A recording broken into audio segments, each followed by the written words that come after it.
Selesai sudah proses pencalonan, menyaksikan gelanggang dibuka secara rasmi untuk berkempen pada pilihan raya negeri Sarawak di DUN N77 Telang Usan. Menyaksikan pertandingan 4 penjuru di mana penyandang kerusi Dennis Ngau berdepan cabaran dari calon PKR, PBK dan PBS. Untuk perkembangannya, kita bersama wartawan J. Kabirajan.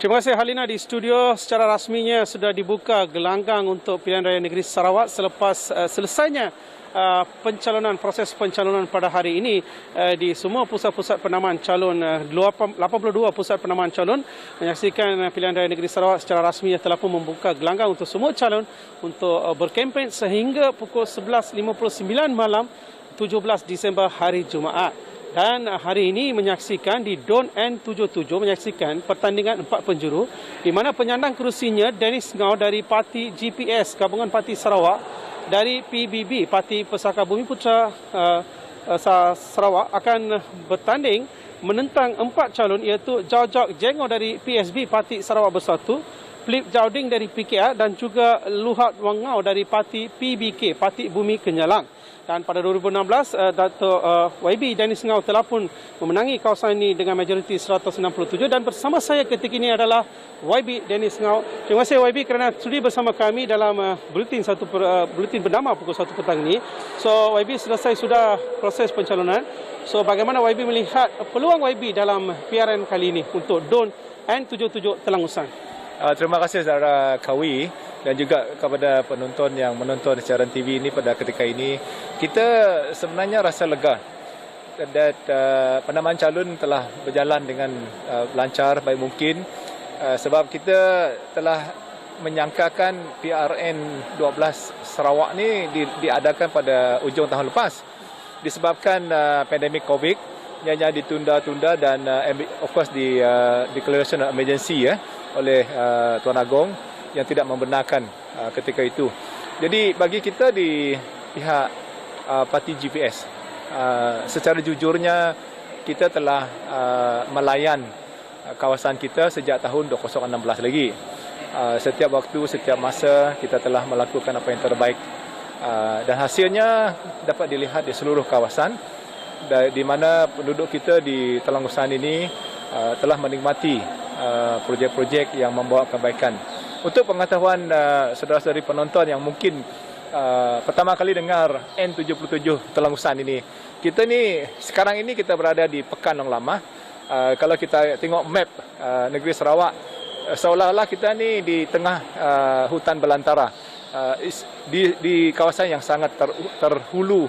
Jadi walaupun sedemikian, kerajaan GPS sekarang kerajaan yang baru, kita telah juga menikmati banyak kemudahan yang dibawa oleh kerajaan kita. Jadi kita percaya dan yakin, saya percaya dan yakin bahawa penduduk di Telang Usan yang akan mengundi sejumlah 11,400 lebih yang akan mengundi, kita harap ramai yang akan turun pada 18 bulan Disember.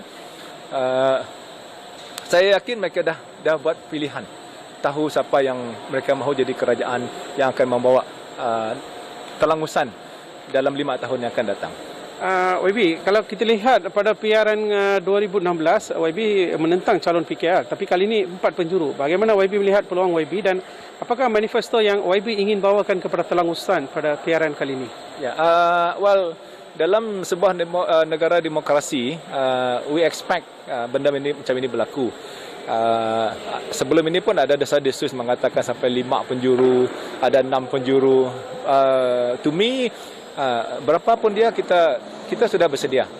Nah, pada tahun 2016 was a one-to-one fight berlawan dengan PKR. Of course, macam Saudara Kawi sebut tadi, majoriti kita ketika itu agak nipis. But that time memang ada isu-isu tempatan lah yang sangat membelenggu rakyat kita di sini. But sejak tahun itu 2016 we have been working very hard and the support from the state government dengan terbinanya projek-projek di sini. Contoh yang paling jelas tadi datang daripada Miri ke Pekan ini tak payah tunggu feri. We have got that bridge in 2019. Itu satu kejayaan besar kita. yang telah memudahkan. Begitu juga di setiap kampung ada projek lampu elektrik 24 jam, saluran air dan berbagai-bagai macam projek. So balik kepada soalan how do I face this election? As I said, we don't only work hard masa kempen. Dan saya berterima kasih kerana orang Telangusan memilih wakil rakyat yang bersama dalam kerajaan, yang membolehkan kita membawa suara rakyat, permintaan rakyat. Dan Yang Berhormat Ketua Menteri kita, Datuk Petinggi Tan Sri Abang Johari, seorang yang begitu pintar mencari kewangan untuk negeri, has been very forthcoming. Permohonan kita dipertimbang cepat, yang dapat diluluskan. So, manifesto kita secara jujurnya, we will wait for our state manifesto. Apa yang GPS buat akan lancarkan pada 8 hari bulan ini. Of course, bagi saya, tiada lain tidak bukan. Agenda besar kita adalah membangun kawasan. And kita tidak boleh mencapai agenda itu kalau kita keluar daripada kerajaan. So this is the reality yang penduduk kita sekarang di Telangusan Pendalaman ini. Yang dulu keadaan politik di sini kadang-kadang dalam kerajaan, luar kerajaan. Orang macam, but now I'm very happy to say that a majority of the people have seen the bigger picture. And mengikut rekod Sarakawi, saya dah lihat rekod. This is the first time wakil rakyat Telangusan itu dicalon 3 kali berturut-turut. Sebelum itu ada sekali, ada 2 kali, dan sekali 2 kali. So di sini kadang-kadang dia panas dari segi isu, kadang-kadang juga panas dari segi pencalonan. But thanks God, this time rakyat tengok apa yang kita buat. So diteruskan pencalonan untuk kali ketiga. I will do my best. Yeah. Okay. Terima kasih YB. Sama-sama.